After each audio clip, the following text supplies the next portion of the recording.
fortunate phone call for us, because when I went to pause the recording, I found out I wasn't recording at all. So luckily, we we wasted 3 minutes instead of 20. But let's hit the reset button. Give me an abridged summary of what your plan here was. That's beautiful. That's beautiful. So, That's just to kind of beautiful. summarize, That's I thought that beautiful. mid So, control just to kind of summarize, I thought that mid control was mid super is important on this, and close that's to all the because flags, whereas if mid you is devote close too to much all the attention to flags, the whereas flanks if on this, you you're really only devote too much controlling attention three to the flags at flanks a on this, time. you're really only The central controlling thrust three flags was at a that time. 12 minutes is The way too central long for King of the thesis Map. was that 12 minutes is way too long for We, King of the Map. to some extent, are ignoring We game type knowingly, to some extent are ignoring game type so knowingly, not planning to do that and you which if you're unintentionally not ignore planning to the do that and you flags just on King of the Map, it can be a unintentionally real problem. ignore the Whereas if flags you on King of know the that you Map, it have can a be a real relatively problem. good But if unit you know that you have enough unit time advantage and you're to where you can cognizant make it of up it, once you have the unit advantage then and it's not you're just a cognizant bad of that thing. and you plan for that, I think So it's a viable yeah, we strategy. put two of So, our players we on put spider packs split evenly, and two of our their players objective on was to spider go packs split around mid, go evenly, straight and through their it, whole objective was to and go then around to mid, kill or straight through it, harass Soulless and then and to kill Fetch or and delay them harass from getting mid. Solus And and my Fetch, assumption and was to that you delay them guys from would getting mid. have a decent amount of My forces assumption and was be that able you to guys get would Fetch mid, have a decent amount of forces and and probably all your fetch I mid. think that That ended up being strategy was still incorrect, but I think sound that and it ended up working. the strategy was Um, still sound and it we ends get up the early working Solus advantage, and I was because able we get the to early Solus get advantage. on, We're able Solus to get down south. You on, guys couldn't really Mount Solus cross down there, south, so you and guys can't really effectively, cross there, you and you effectively, kind of waste effectively get 30 that to much 40% of your firepower in the water. units for most of the game down there, just Let's kind of mired in the water. Yeah, no, I think But that makes let's sense. I back to you. agree. What we saw in both matches this week on this map is that these hills, having Spider and Solus control over the hills on your side, really dictates how this game has gone. And interestingly, the team that sent more mid in both matches, also ended up top. We are doing basically 4 fetch to each flank, all Solus and Spiders mid. The biggest mistake that I think we make right off the bat is we've got our Solus split and we've only got one spider pack. So I think these spiders that you've got, me and Thierry with on this flank, as well as the spiders that are up here north, should at least be starting mid to just make sure that you get set up on these soul hills. Because to your point, they're not going to be super effective necessarily on one of these flanks.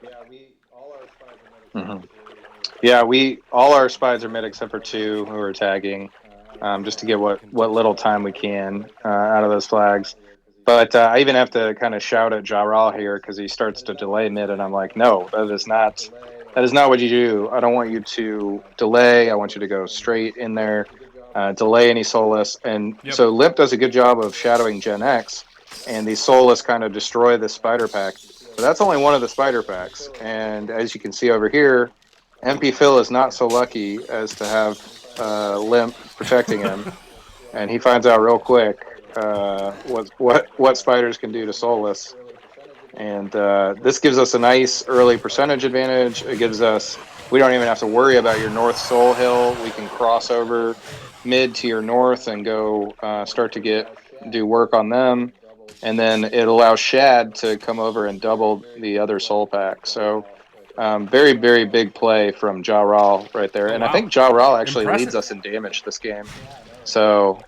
yeah, yeah. So you see our Yeah, I know, flanks. right? You're mostly empty on the flank side, so you do have a 5% lead.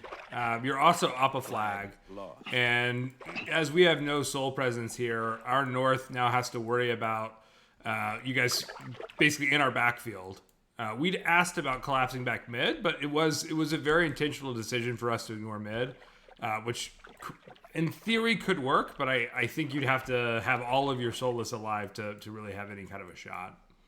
Yeah, the problem with ignoring mid Yeah, the problem with is ignoring mid and trying to just work the flank from where is you are. at least Once you south dedicate so much from south, where you you are. start I to run mean, out once you dedicate so much south, and of you'll good see it support play around out. there I mean, it's because just they can't it's kind of just DOA down there because it can't cross against souls placed on that position right there. Sure, you can get Stigs across and you can get your Heron across, and maybe that would have been the best strategy, but those fetch are just going to sit down there in that water until you decide and to from walk an them back adjustment north. perspective, I do think that right now, so we figure out, like, here very soon, obviously there's no way to get fetch up here without just dying.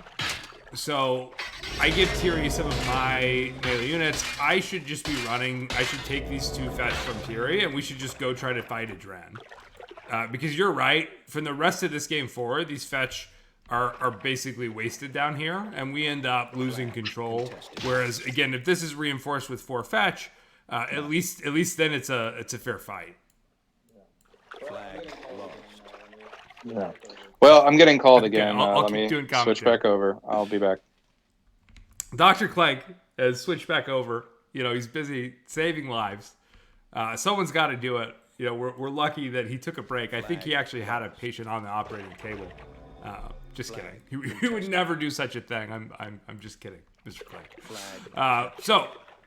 Looking at this, Tiri is now cleaning up these Thrall, which does give us control of the flags. So we've got a small flag advantage, as well as a time advantage right now, where our flanks have effectively controlled this point mid and all of the flanks. But Team Clank is in a better position, probably over the overall map. Again, we've got a lot of souls that are committed down here and are not able to do much. Still think by far best plan is for me and Limp, in conjunction with Tiri's fetch, to just turn and fight a Dren. A Dren sees the Soulless coming, so to do that when the rest of these souls come down, we are probably giving this up. Unless we leave like 4 soulless and face this undermanned. By 4 souls, I mean 4 Stigs. But that's really the only place where I think we can make a move that's going to do a whole lot. Their fetch are split. So we do have Monty and Homer now pushing into Genghis, who's falling back to a Dren. Once he meets up with the Dren, though, all of a sudden Team Clank have a 5 fetch versus 4 advantage.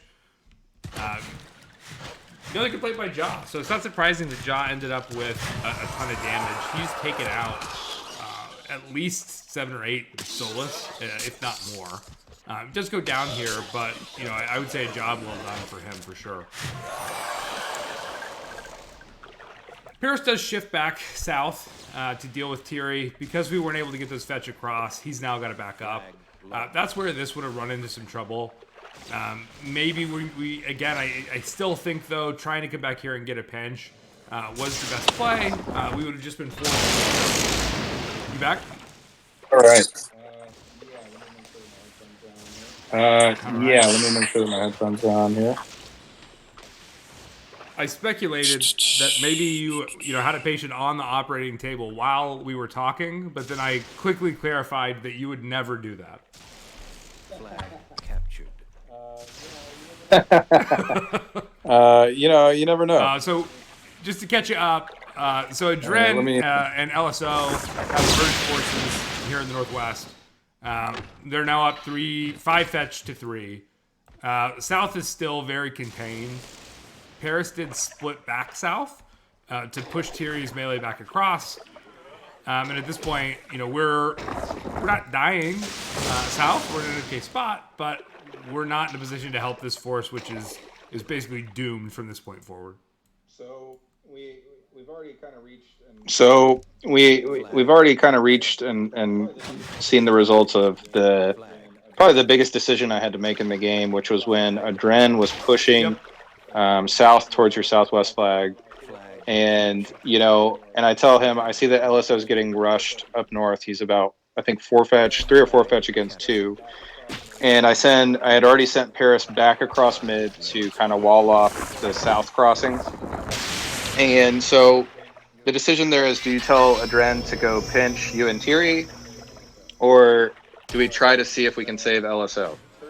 And so I told Adrenaline, turn around, go meet up with LSO, see if you can save this fetch. And, he rightfully questioned that. He was like, you sure you don't want me to go get the south flag? And the tiebreaker for me is just all this water. all this water and how isolated you guys are, and the souls are already holding you guys from crossing.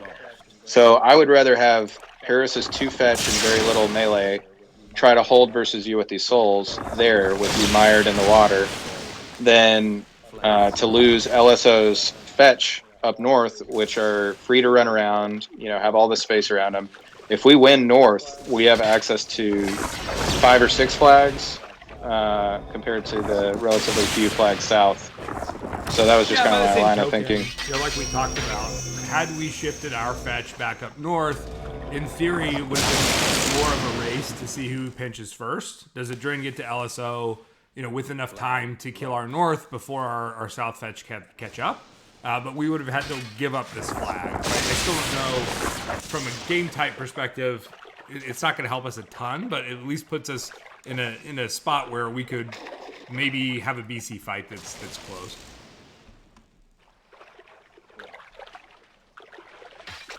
Yeah. So we're just kind of seeing, I think this is a Dren's dream scenario, is 5 fetch, just running around. I think during the game he even says, "This is crazy. I get to just run around with 5 fetch." It's 25%. Time is basically even, but you've got 6 flags to win.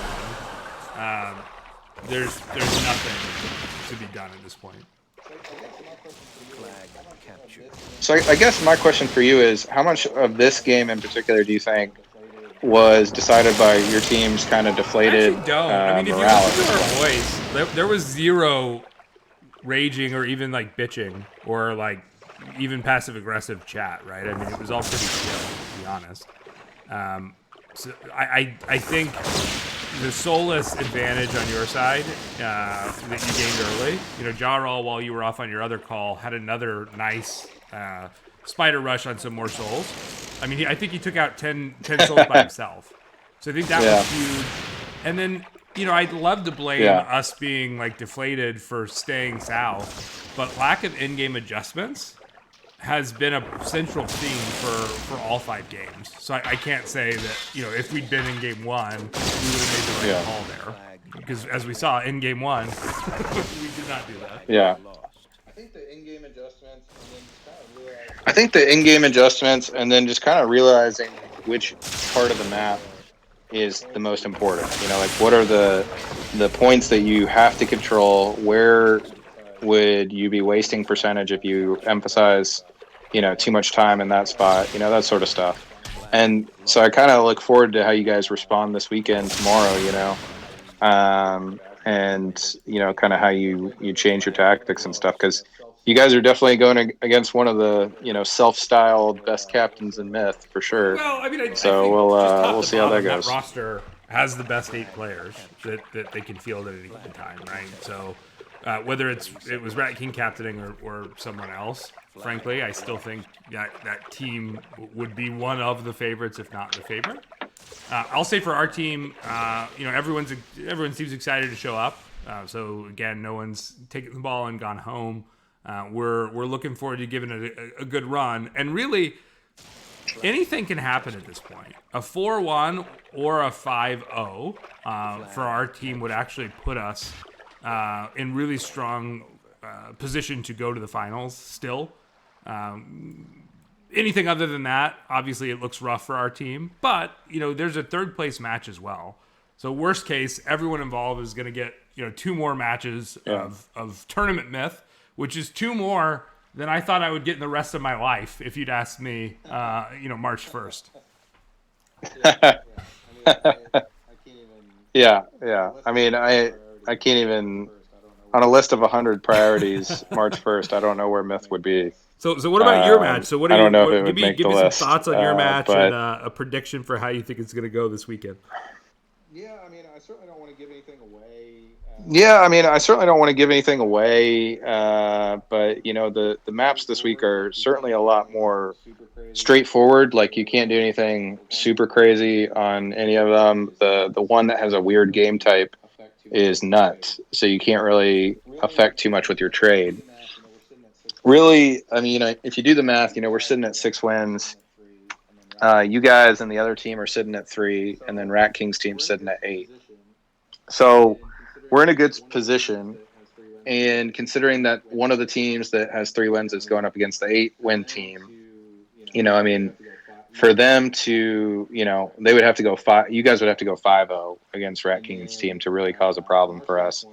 And then from our standpoint, all we have to do is, and oh my God, I'm getting called again. It's like they know.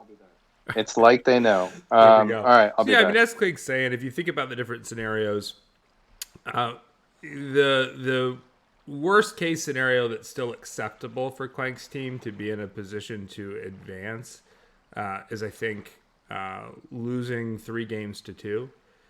If they lose 3 games to 2, they've already got 6 wins. That'd put them at 8 wins. At that point, if we were to 5-0 Rat King's team, which no one is expecting, but just for grins, we'll do it. That would put Rat King's team at 8-0, or excuse me, 8 wins total.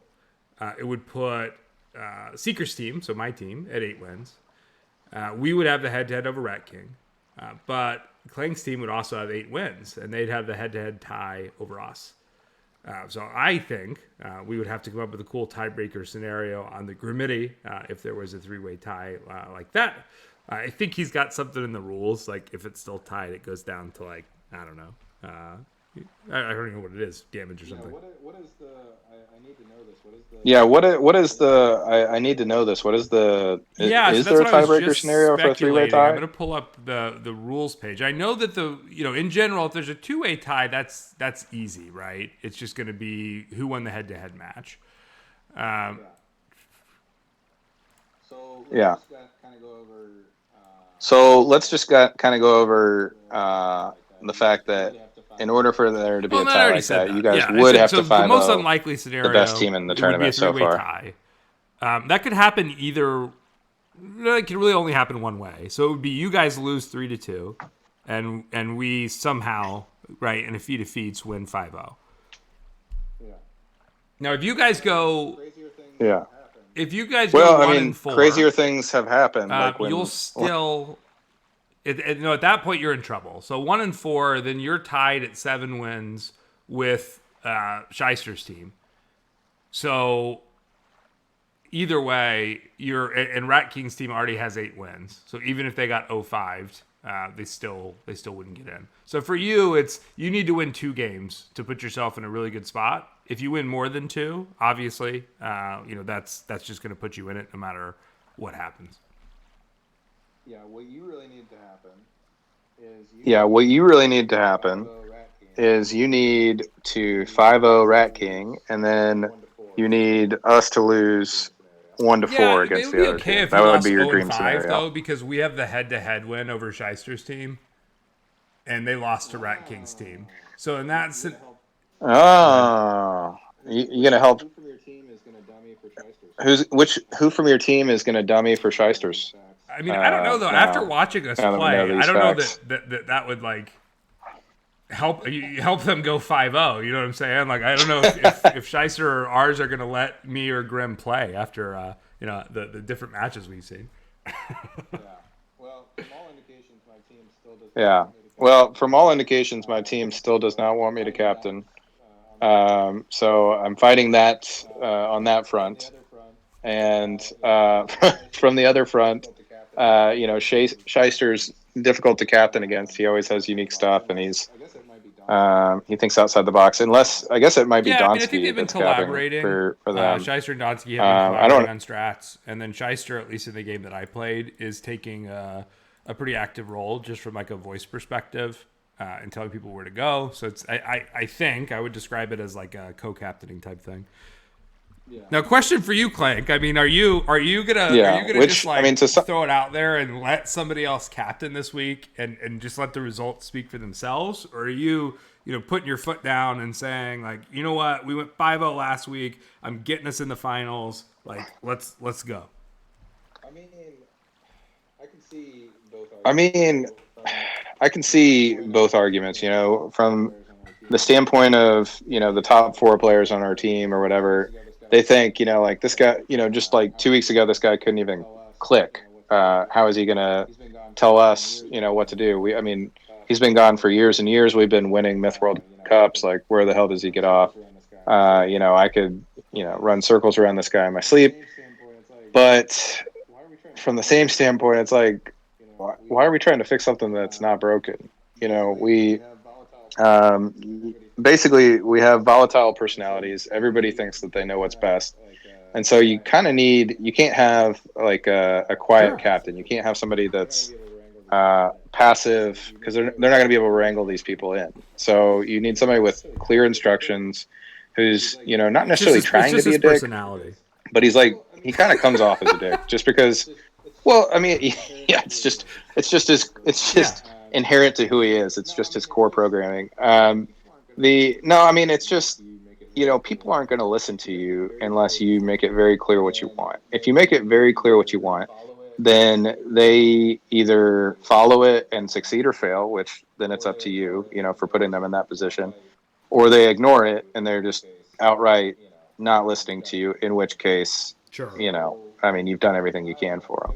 So I don't know. I mean, I had a lot of fun captaining. It's probably the most fun that I've had since I've been back. And it's coincidentally the first time that I've tried to captain since I've been back. I used to really enjoy captaining Rabble games and stuff back before I left.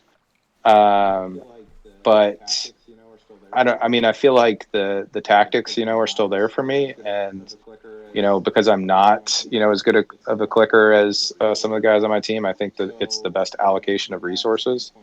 So, from that standpoint, if Shyster or Donsky caps the other team, I think that gives us a minor advantage right off the bat, because you're using one of your best players to kind of be a caretaker. So I think that's fair. Yeah, that's just kind of from an outsider's perspective, not an attempt to stir the pot, but I do think your voice communications, just as a team, I've played on Shyster's team, obviously played on Seeker's team. I played on LSO's team in Myth World Cup. You guys had some of the more effective use of voice in terms of just making in-game adjustments, which I think in draft tournaments especially can be very important. So while from a pure entertainment perspective, either outcome is fun. It's fun to see you try to defend the crown.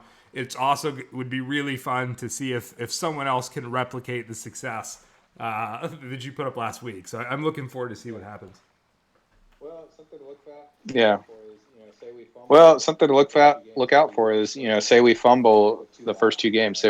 What if we start with 2 losses? It's anybody's guess as to what happens with this team. Do they tell me I'm an idiot and mutiny? Do they, does everybody just leave me and join Paris or LSO or Shad, because Shad is clamoring to cap Rack and Ruin because he saw what GKG traded for last night? It's wild. It's absolutely wild. I will say that it makes for an exciting storyline, and so I'm all for it. It constantly keeps me on my toes. Sportscaster, and it's all about the story for us. So regardless of what happens, I think the only safe bet is that Clank and Karma are going to be here, bringing the entertainment and hard-hitting analysis and commentary to all of our viewers next week. You can rely on us, that's for sure. You can rely on us, that's for sure. Well, except for next weekend, because I'm going to miss the finals if we make it. But I guess that's a breaking news. It was originally supposed to be my bachelor party, but I'm still going on vacation, so can't really move it around. So if the finals happens as scheduled that weekend, I will be absent. Best believe I'm going to beg the leader of Rats if he would consider doing what every major tournament just about has done ever, and letting at least having a little gap for some of the teams, take a week off before the finals. It's a pretty powerful argument for sabotaging. I think that would be wise. Clank, since you're going to miss the finals anyway. Well, it's like, do you really want to face the team that earned the right to beat you, but they're missing the person that's capped them to their 2, rounds that kind of led them there? Are you really facing them at their full? Is already Clank green. I've got some money. We'll pay him for his password, and so you'll get to play in the finals regardless. We'll just get it rescheduled. There we go. The other thing is Gecko can make it if we delay a week too. You can always play hardball. Force it to the committee. Make Grim make the tough call. Your team can say, we can't play this week. I think in any other major tournament, that will just get rescheduled. Or it'll turn into Mithril Cup 2005, and then both of you can just claim victory. Well, I think GK Genghis has already told me to go fuck myself, so what a guy. We'll kind of see where that leads. But all right, a man can try. Thank you, Clank, for taking the time in between taking super important medical calls. Congrats on the 5-0. Hopefully I get to rematch sometime, but it isn't going to be this tournament, unfortunately.